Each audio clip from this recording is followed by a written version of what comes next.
Welcome to Reimagining Liberty, a show about the emancipatory and cosmopolitan case for radical social, political, and economic liberalism. I'm Aaron Ross Powell. Many very rich men who support Trump fancy themselves heroes from the novels of Ayn Rand. I've never done an episode of this show on Rand's ideas because I'm not a Randian, and I don't think about political questions through anything like an objectivist perspective. But the fact that so many men breaking the country believe they are Randian archetypes makes her ideas now, I think, worth talking about. Particularly because, as my guest argues, Rand would hate these guys. Paul Crider is an associate editor at Liberal Currents and an admirer of Rand, but he comes at her from an interesting perspective, being on the whole pretty progressive and decidedly not an objectivist libertarian. He recently published an essay at The Bulwark about how Elon Musk, far from being a Randian hero, is in fact a representative of her villains. Paul and I discuss Rand's ideas and their influence, and then walk through how men like Musk are just the sorts of people she loathed. Reimagining Liberty is a listener-supported show. If you'd like to listen to episodes uninterrupted by ads from our sponsors, you can become a supporter. You'll get my newsletter ad-free as well. To learn more, head to www.reimaginingliberty.com. With that, let's turn to my conversation with Paul.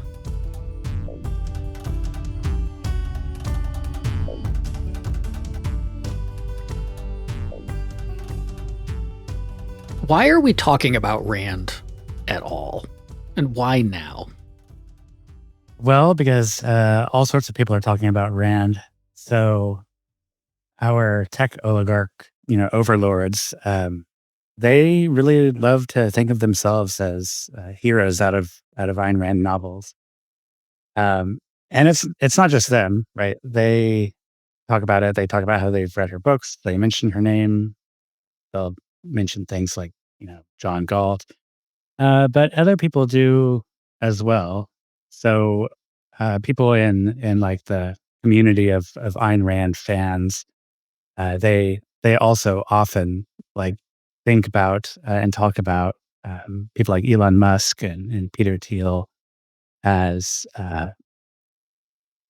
just heroic figures, just like the characters in the novels that they like. And then people who aren't fans of Ayn Rand also, they kind of glom onto that kind of energy, just more skeptically, right? They also talk about the connection there, and they try to find it, even when it's not there. They'll look for quotes and stuff like that to suggest that that these people, Musk and Thiel and Jeff Bezos and all these other people, that they have some fixation on Rand or something like that. That's interesting because the way that that's framed is these are Randian characters. And obviously that's a big part of Rand's appeal. I remember I think it was an issue of the old online magazine Cato Unbound that was on the question of why was Rand so influential on so many people compared to other philosophers. And I remember the opening essay of it was all about the particulars of her ideas and the compellingness of her vision and so on. And then one of the subsequent essays, that might have been by Mike Humer, I don't remember for sure, was just it's because she wrote novels, guys. That's it. She wasn't writing treatises, she wrote novels. And I think there's some truth to that. Her characters are archetypal. And you can say this person is like this and this person is like this. And they're often, I think she had a real talent for naming them well. Yeah, she had good names. She thought of herself as a philosopher, and she was writing these novels to convey a philosophy to her readers. So can you give us the thumbnail sketch of, to the extent, maybe two thumbnails of Rand's ideas? Of Rand's philosophy, sure. Well, first, I want to agree with that general assessment that, and we can get into this later, but a controversial claim that I make is that Rand is not only a writer, but a good writer. Her novels are actually good and compelling from just a pure kind of artistic, literary perspective. So the basic ideas of uh, Rand are it's individualism. Um, a person's happiness is their kind of primary end in life, and that is that's their obligation is to themselves. And so she gets this virtue of selfishness, but um, it's a little bit more complicated than that because it has to be rational happiness. So the human being is rational, and they need to use reason in order to survive. Um, you have to use your mind in order to perform tasks and determine your values and all of this stuff. And if you don't use your mind, then somebody else uses their mind, and you kind of become their tool. Um, and the way that this that's all kind of very abstract, but the way that this outs in Rand's politics is capitalism. So she is a free market capitalist, laissez-faire, um, because and this is very libertarian, because government is based on the monopoly of force. Um, Force is the opposite of reason for Rand, and so that means that all like government action is illegitimate if it doesn't serve the purpose of basically protecting individuals from the predation of others, from force and fraud by others. And so she does, make room for things like national defense and police and courts and things like that. But otherwise, it's just laissez-faire capitalism. Is that thumbnail enough? More will come out as you ask other questions. Sure. What does this say then about interpersonal relations? Because, and we'll talk about this later when we turn to people like Musk, but there's a particular way that he views his relationship to others, and there's a particular way that he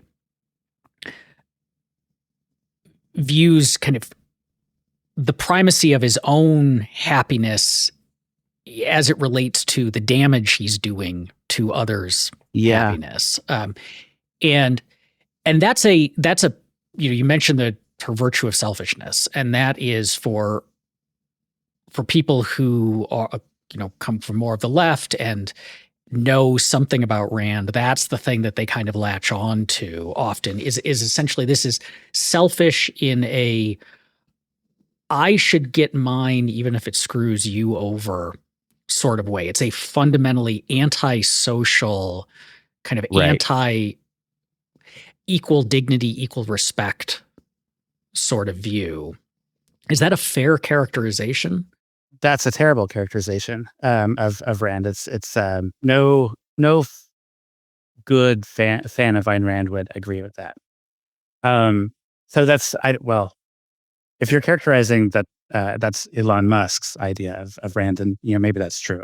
But Rand herself thought that it's not just you who is an individual, a reasoning, thinking individual. It's every person, every human being is. And so the interpersonal relations in Rand's world, in Rand's ideas, is something that she calls the trader principle, right? So each individual is a full human being with their own happiness should be their their primary end, but everyone else is too, right? And so we interact with each other as full individuals. So we exchange, she says we exchange value for value, right? So I respect you as a fully individuated human being, and I expect you to do the same for me. So there is dignity there, and there is an equal regard. We respect each other's freedom. So there's a really important quote, like the character John Galt in Atlas Shrugged, like he has his redoubt in the Colorado mountains or whatever. where all the industrialists come to, the industrialist heroes, not the industrialist bad guys. We'll get to that. But all of them have to swear an oath before they can come into Galt's Gulch. And it's something like, I swear by my life and my love of it that I will never live for the sake of another man, nor ask another man to live for my sake. And so there's mutuality. That sounds pretty good. But is there a concern that I don't know, the kind of I live for myself eats the rest of it? That the selfishness angle, it's not just that you should care about your own happiness, but you have an obligation to place your happiness as your primary the primary ranking of your life goals is your own happiness. That devours the rest of the morality in a way that, like, we can say on paper that sounds good, but in practice what this means is you find ways to rationalize stepping on the happiness of others, or not caring for them, or not sacrificing. She hated the idea of sacrificing for others, but most of life includes, I see you hurting, I should kind of step up to the extent I can and help you out, and not necessarily because it makes me happy, but because, as as equal beings, your happiness matters too.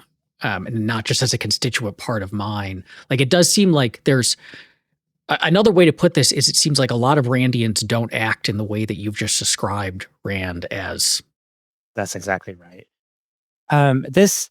This is where we get to the part where the rubber hits the road, right? So Rand also said that she would take a bullet for her husband, right? So that kind of thing. So you're right that she has a really hostile reaction to ideas like sacrifice and altruism. Altruism she just hated. And part of that is when you have these philosophies where the individual is commanded to live for God or the collective, uh, or something like that, then the nation, all of these like kind of vague abstractions, then what it actually entails is, or what it can entail is, um, just the cannibalization of that person who is living for the sake of the collective. That's what she was worried about. Now, Rand was an edgelord. That's something that you would just really have to understand about Rand to get her at all. And so she comes up with this virtue of selfishness, and she has all of these kind of like boldly stated ideas. So even if she says that, like, yes, she would take a bullet for her husband because she values, like, for herself, like for her happiness, she values the life and the values of, say, her husband.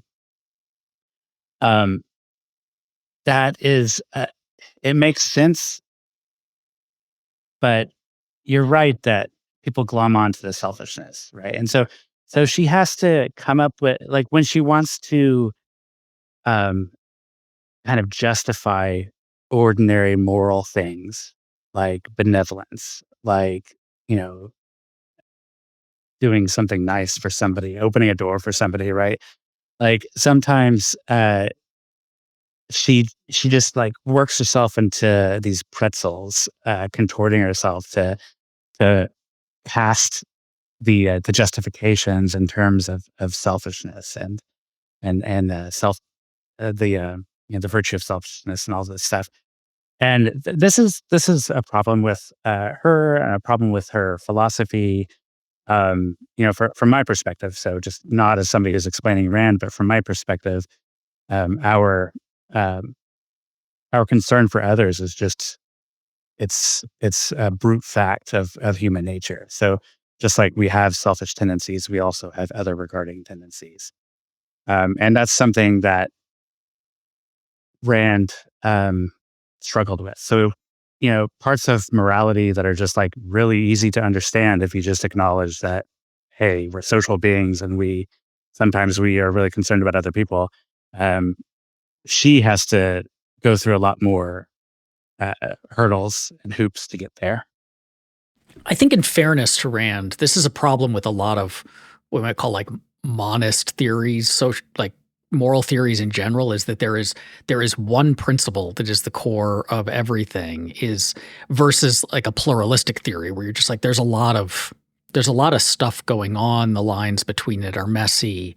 Um, we should exercise a degree of judgment, but there aren't hard and fast rules, because we can tell similar stories of a very strict utilitarian in order to describe basic human intuitions they don't want to jettison, like I should care about other people, or I shouldn't kill that person in order to take their Right. organs, or whatever it is, have to jump through all of these increasingly implausible hoops, or a theory that is just a set of moral rules you apply in a flowchart fashion.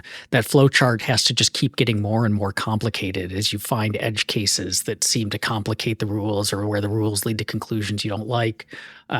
And yeah, and so I think the answer to Rand's troubles is just, in my mind, it's like have a skepticism of moral theories that try to reduce the whole of morality to a equation or a single rule, or a set of rules, or a single principle. Right. So Ayn Rand had that famous scene from her life where like some interviewer asks her to summarize her philosophy while standing on one foot. And, she does so. Right. And I'm not gonna repeat what she said, but your point, which I agree with completely, is that maybe we shouldn't be doing that, right? Maybe our moral theory should actually be more complicated. And you can't say them on one foot. I want to turn to Rand's villains, and then the topic of your bulwark piece. But first, I just want to ask about you said you thought she was a good writer, a good novelist. You have a lot of disagreements with Rand, but you've written a number of terrific essays over the years about the values in Rand's ideas. But anyone who knows your politics and has read your other writing at, say, Liberal Currents, which I encourage people to do, um, knows that your politics are not Rand's politics, right? You're Right. not a you're not a libertarian. Um, your views of the economy, the proper structure and role of the economy, is not quite in line with Rand's. So why the appeal? Right. So, yeah, from my beginning sketch of Rand's ideas, I kind of forgot to mention maybe the one of the most important features that is going to connect her to the tech oligarchs, and it's her vision of human excellence. So it's not just individualism, like ethical individualism. Um, it is also that she's a romantic, right? This is a word that she used for herself.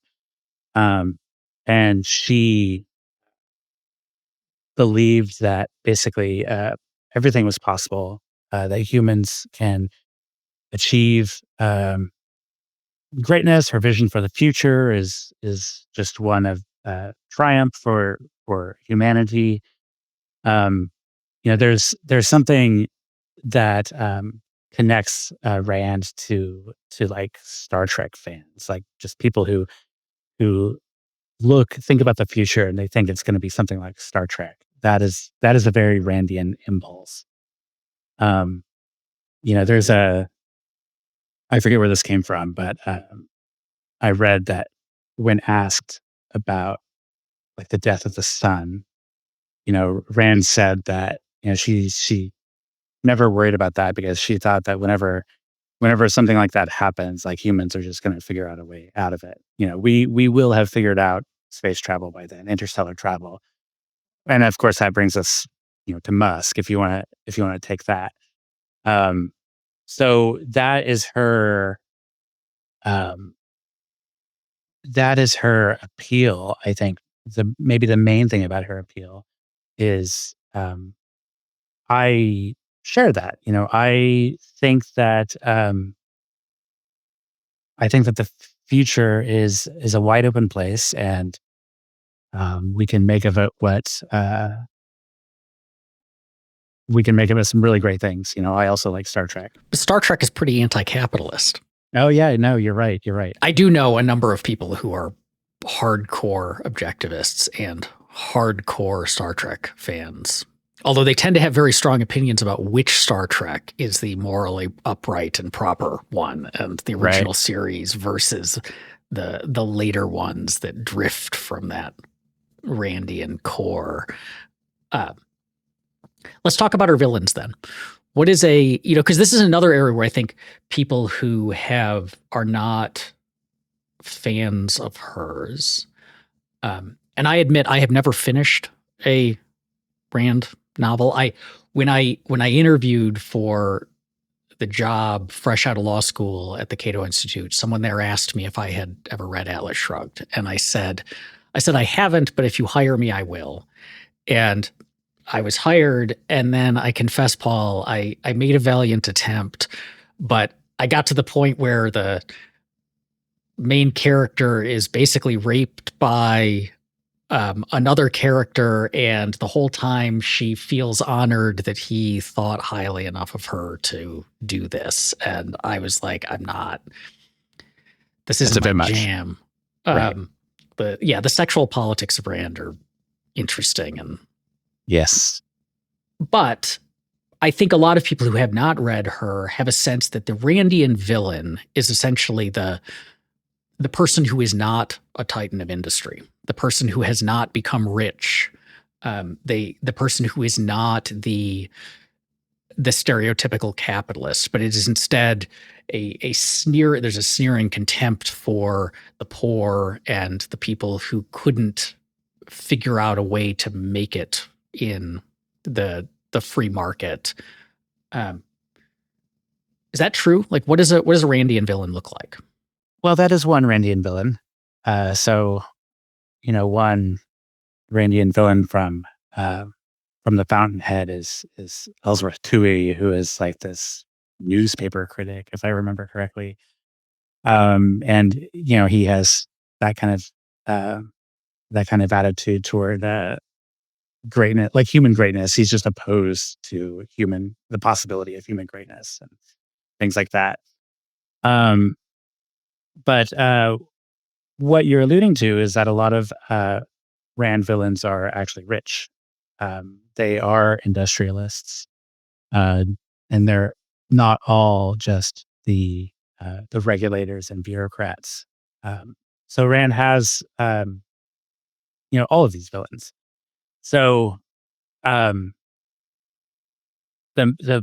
main villains of Atlas Shrugged, for example, are James Taggart, who is the president of Taggart Transcontinental, the big railroad empire. And he, is the head of the company, so he is an industrialist, but his ideas are anti-capitalist. And another villain is like Orrin Boyle, who is, Hank Reardon, the steel magnate. Well, they're both steel magnates, right? So that's why they're foils.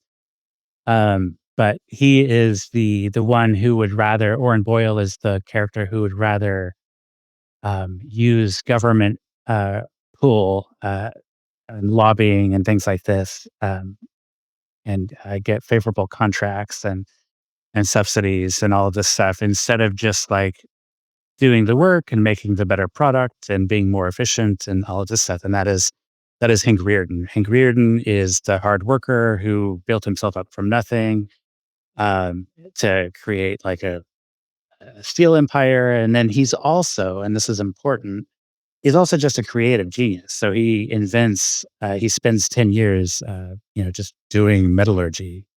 And he creates something that he calls Reardon metal. So he's a creative genius, right? And Orrin Boyle is not. He isn't going to create anything. He's just going to get his friends in Washington to give him sweet deals. And there are other, like one of the main villains is also a brilliant scientist who actually is brilliant. Um, he is a physicist, and he turns his his amazing brain to basically making a weapon. And so this is Rand's commentary on like the atomic bomb, right?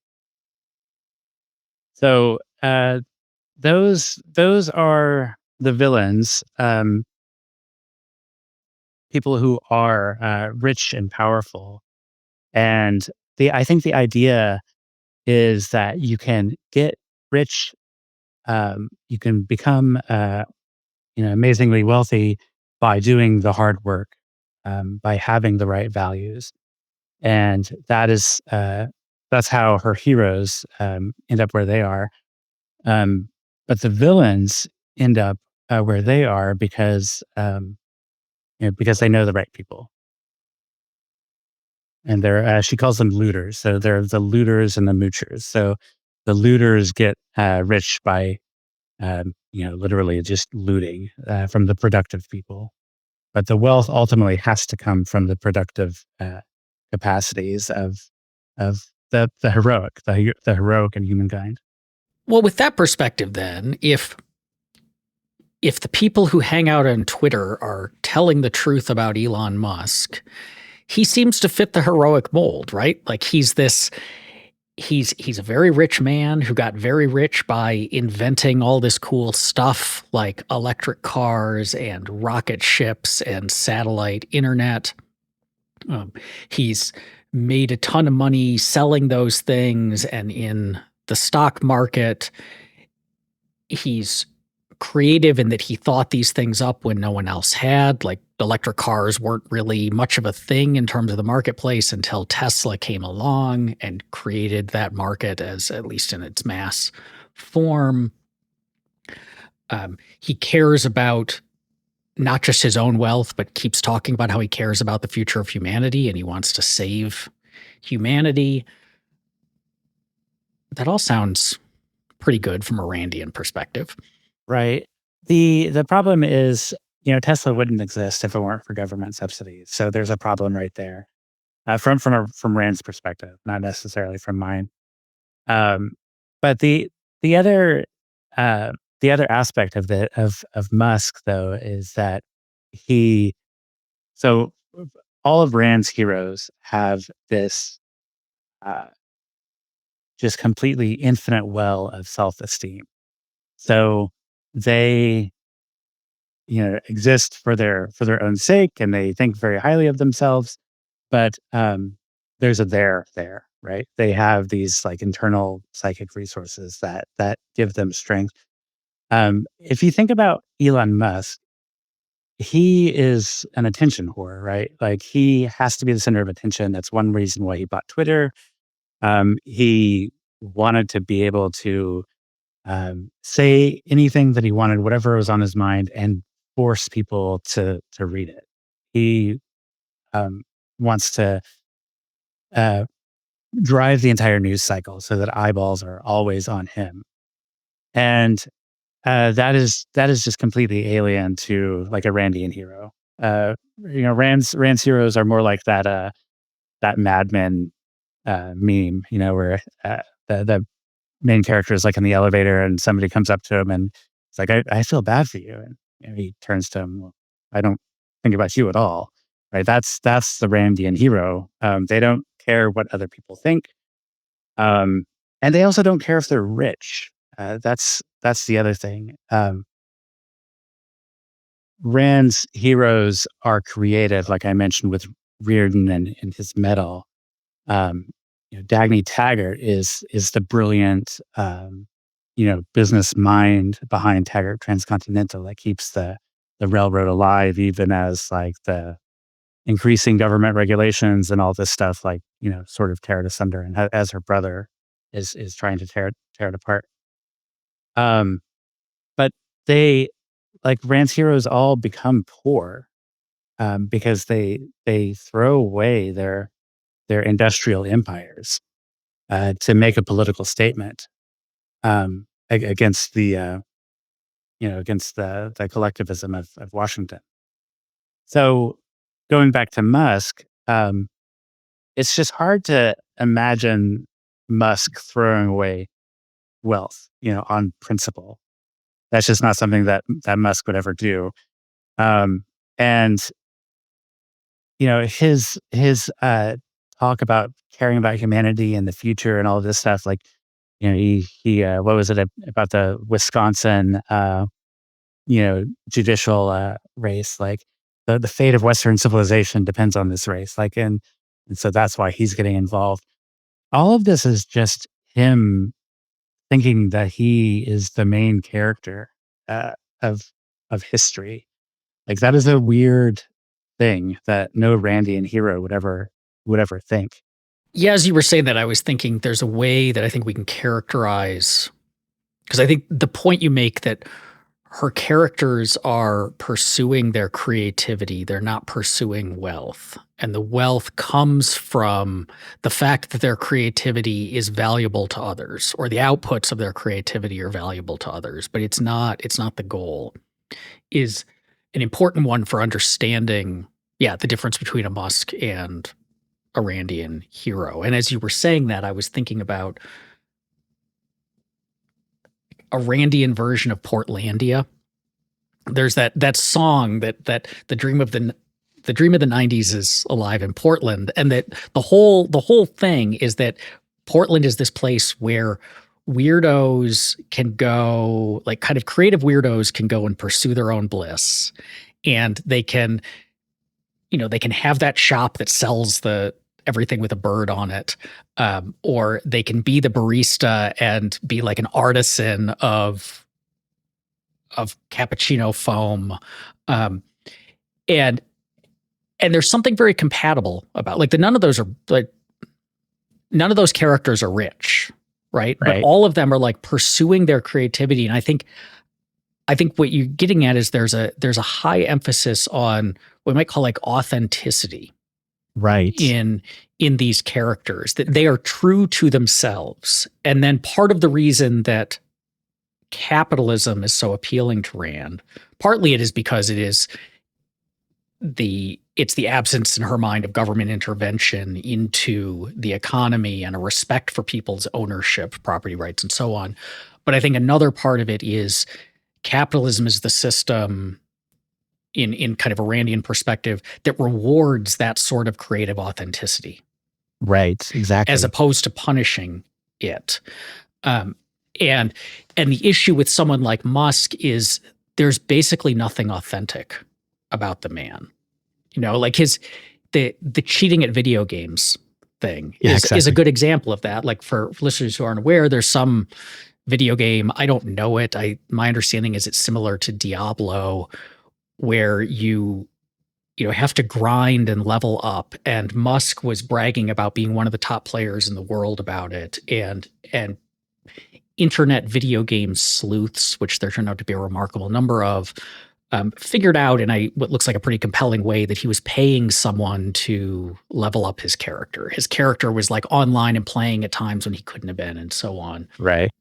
And so he was cheating his way to being the top in the world at a video game and then bragging about it. And that's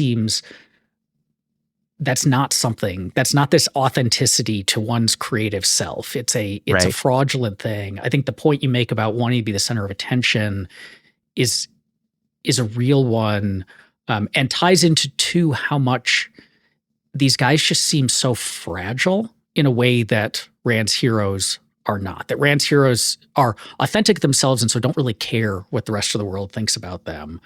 Whereas these guys, like, a lot of the anger from these oligarchs is essentially they don't feel they're getting praised as much as they ought to be. That's explicit in like Mark Andreessen, for example. Like, he's written a couple essays and been on different podcast interviews and stuff like that. And he thinks that he and his class, the Silicon Valley, venture capital class, like, he imagines that they had a deal, that they were going to create all of this stuff, and then they would get rich from it.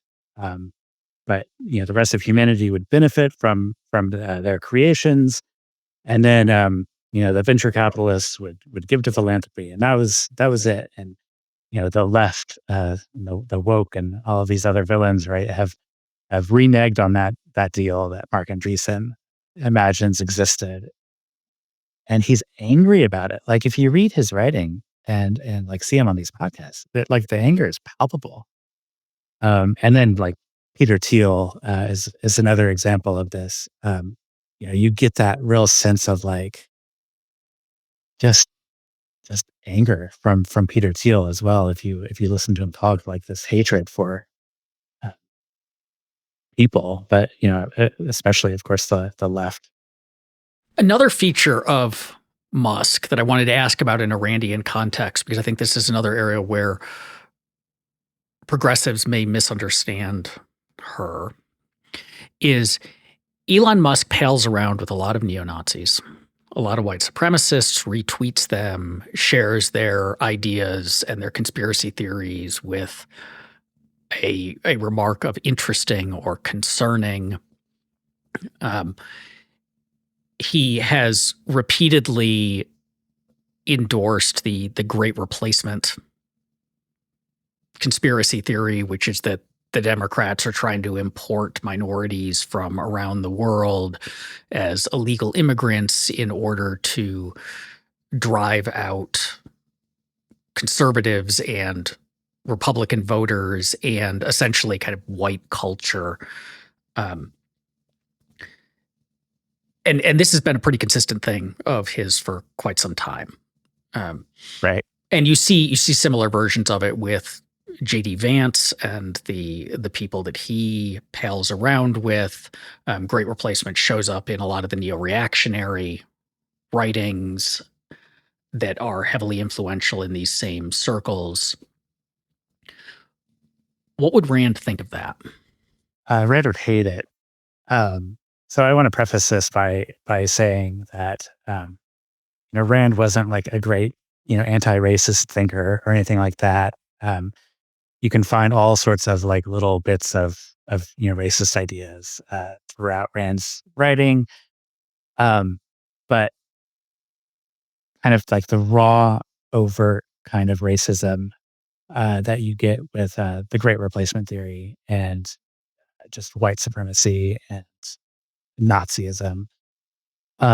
Rand hated that.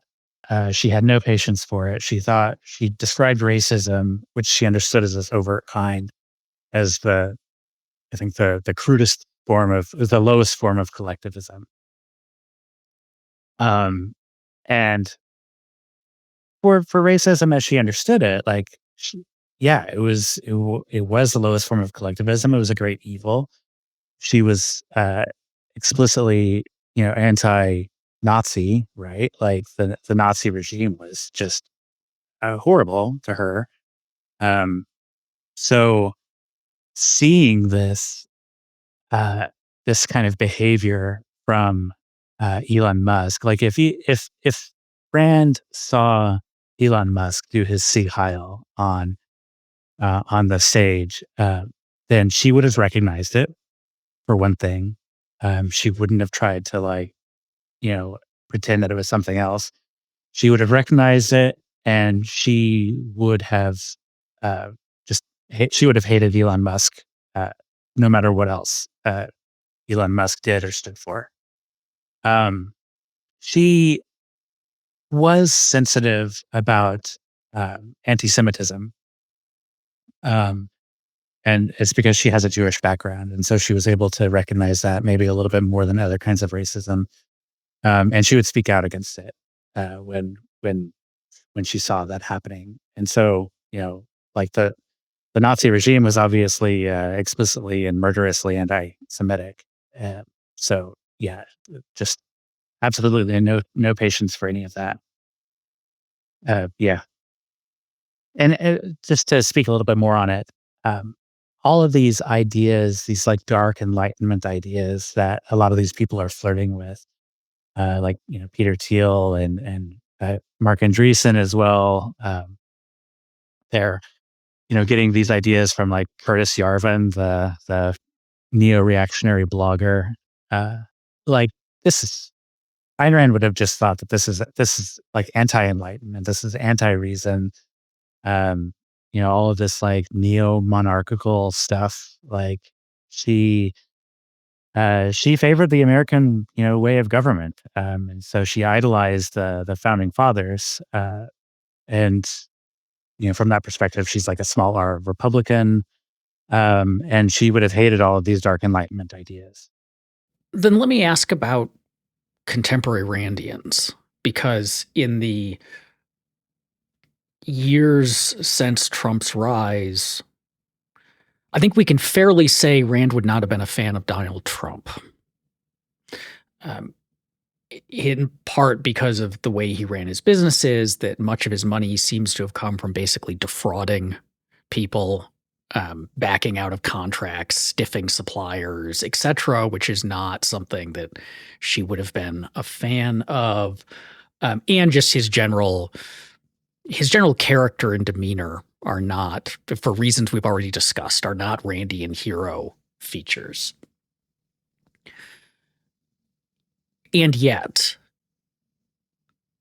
a lot of objectivists seem to have gotten very much on board with Trump or Trumpism, the MAGA movement.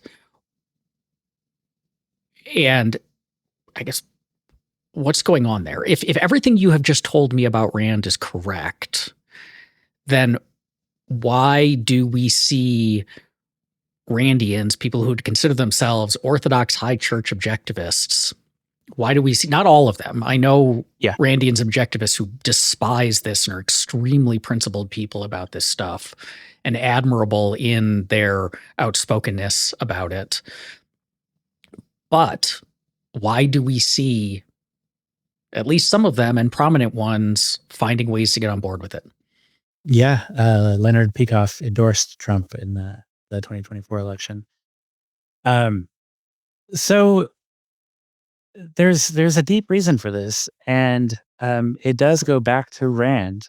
So Rand, in sort of part of her like idea of humanity triumphant and all of this stuff, is it does involve heroes. So she believed, like, her romantic vision, like she wanted to like bring that into real life. And so her books and her nonfiction, it talks about she talks about hero worship in a like kind of a non-cynical way. I mean, she thinks that we have a need to see the heroic, right? And so she, I think, kind of set a trap for her disciples.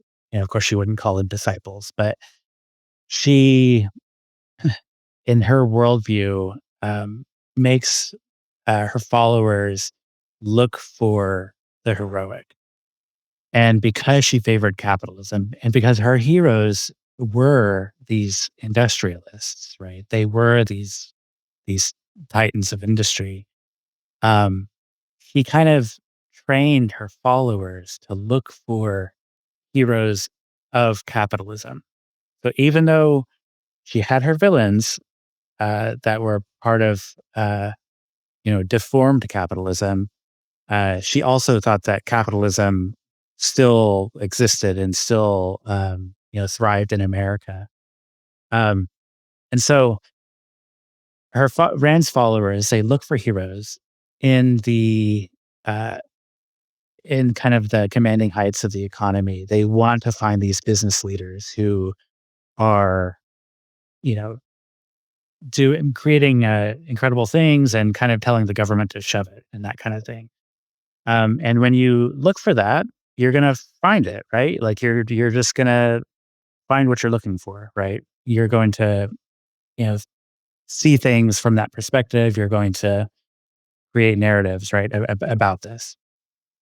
And so that's why they see all of the Rand-ish aspects of Elon Musk, and these other PayPal PayPal mafia, right? All of these like South African rich folks like Peter Thiel and David Sachs. So Rand's followers are looking for heroes, and they find them in the industrial world. And they also, because of Rand's politics, they instinctively view the left as the enemy. So Rand was a huge cold warrior, right? So she hated the Soviet Union. She was anti-communist, and she died before the fall of the Berlin Wall, right? So she never saw the triumph of the capitalist West, of liberal democracy. And a lot of Rand's followers, I think, just haven't updated their views of politics and of who the most dangerous enemies are. And so you have these kind of this pincher movement of looking for heroes in the capitalist class, right? On the one hand, and so they're naturally going to they're going to see people like Elon Musk and Jeff Bezos as heroes, and then um, from the other side, the left is always the enemy, and so you're going to naturally view the Democrats as a little suspicious. They're really socialists, right? Like, and not the friendly, cuddly socialists like AOC, but all socialism for Randians is going to be command and control, Soviet style central planning, right, and gulags and work camps. And I think that's the reason why so many objectivists get so confused. Closing question. A while back, I got piled on Blue Sky, which happens occasionally, because someone had posted something saying, like, no one should ever read Ayn Rand, and it's wrong to read her. And I replied to it saying, actually, I think if you are like a student of American politics and care about ideas, you should read her. You should at least have an understanding of her ideas because of their influence, because often they are mischaracterized. So even if you reject them outright, you should reject them based on an understanding of what she actually argued. And you definitely shouldn't tell people not to read her, which is what. And I got piled on because she is anathema. She's the figure of evil who is the driving force behind everything that is wrong with the country, that her ideas have taken over Washington, which would be a surprise to her to hear, given the state of Washington for forever and certainly now.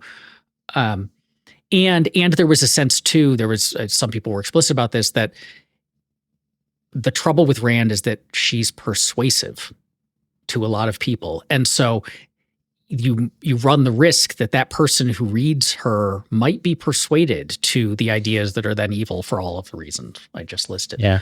And I found this a really troubling position. And I would find it troubling for any, you should read Carl Schmitt. The guy was a Nazi. He was outright evil. But like, if you want to understand contemporary politics, you should understand the arguments that Carl Schmitt makes and so on. Never just say, don't read a book to anyone. So closing question for listeners who are unfamiliar with her ideas, but skeptical of them, have not read her, or like me, who have not finished her. Although I have read some of the complete essays. I won't, to my credit. What's the pitch? Why should someone listening to this pick up one of her books, even if they are pretty sure they're not an objectivist or a right libertarian or something of that sort? Yeah. So they can be fun, I would say. That's probably the most important thing. And I agree with you to understand the political right. I in America, I do think that you have to have some familiarity with Rand. But like a more positive case is that I think there's a certain fertility in Rand's ideas that Rand herself didn't appreciate. So and most of Rand's followers don't appreciate either. Um, so Rand was, I'm going to digress a little bit. Rand was, she didn't have, you know, very enlightened ideas about sexuality, right? She thought that homosexuals were disgusting. Okay, so that's yet another reason to chuck Rand in the dustbin of history, right? But oddly enough, you will find a lot of gays and lesbians, maybe not lesbians, I don't know, but a lot of gay men have found something in Rand that they like. Why is that? Well, it's because of Rand's. I think it's because of Rand's ideas that you don't have to care what other people think, that you can find your own happiness, and that you can kind of make life what you will, and you can still triumph over all of this adversity, right? And I think that there's something sort of like transhumanist in a way, even though Rand would say that it's very human, right? It's extremely human to kind of burst out of our constraints and to create our way and invent our way out of our natural constraints. This is again escaping the death of the sun, right? We're going to find a way. And so there's a lot that's appealing there. Like if you want to think about, like trans liberation and things like that, a lot of Rand's followers are very transphobic, but there's a pretty obvious Randian case to be made for trans liberation, right? It's just individualism, and it's using human inventiveness to overcome uh, our constraints. Um, and I think that there's potential there, and I think if you read Rand with already having some other kinds of values, then you can use Rand's sort of aesthetic and mood. That's a lot of what Rand is it's a certain aesthetic and it's a certain mood. You can turn those toward other ends, right? And one way that I think about this is you can think of like who else would have been a Rand villain, right? Well, you can think of like the plantation owner, right? The slave driver would also have been a Randian villain. And if you think about it that way, then you can turn Rand's ideas into anti-racist directions that she wouldn't have taken them herself, right? Um, and there's you can also think about like from a feminist perspective. There's all this like unremunerated labor in that feminists talk about. Women do all sorts of labor that they don't get paid for, and it's not acknowledged as labor. Well, from a Randian perspective, that's absurd in a certain kind of way, right? That's a kind of looting and mooching, right? Men mooch off of women's reproductive labor and domestic labor and all of this stuff. So if you just like kind of read Rand and with the mood and the aesthetic of Rand and like the romantic vision for the future and all of this stuff, but also combine it with like kind of a little bit of skepticism and maybe your own values, I think that there's that can make a kind of an interesting cocktail of having just maybe a left Randianism or a left objectivism, something like that.